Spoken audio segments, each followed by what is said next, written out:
So here's my 1964 Ford Galaxie 500 convertible. I'll just do a quick video walk around of the car. It does have a couple of issues. You can't see it right now with a bit of water on it, but there is a bit of a paint blemish right here. Approximately 32 years ago, the car was painted, and it's held up, I'd say, very well. There is absolutely a few blemishes and scratches and nicks and dings in it. Not dings so much, but nicks in the paint. I'll try and show those as best I can when I can. But at any rate, I've had the car for a little while, not too long. Haven't done much to the car. I haven't changed the spark plugs or the wires and done any of the tune-up, necessary tune-up things, but it's running fairly well. I'll show you a video in a few minutes. It's got a very dirty old engine compartment. I am going to shampoo it. The car is absolutely stock with a 352 cubic inch original motor. I've got a lot of documentation showing the ownership of the car for the last 35 years or so. It's the only custom feature. It's got a Ayuga kind of horn.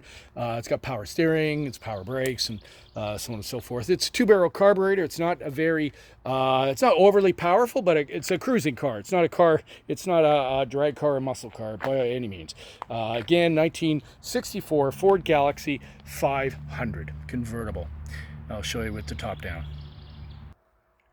One minor flaw is when starting, you have to just move the gear selector lever a little bit, and then it starts up fairly fast. It won't start if it's pushed all the way over into it will not engage.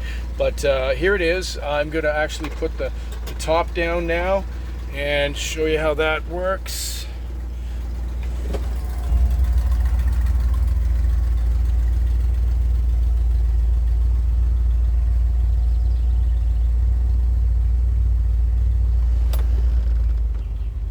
So, the interior, I had my gas, put on the gas a little bit, so it was racing a little bit, but the interior is absolutely bone stock with the exception of there's a Kleenex box put in there, a CB radio, but otherwise it's stock interior. It's a little bit worn in places. The door panels are all original.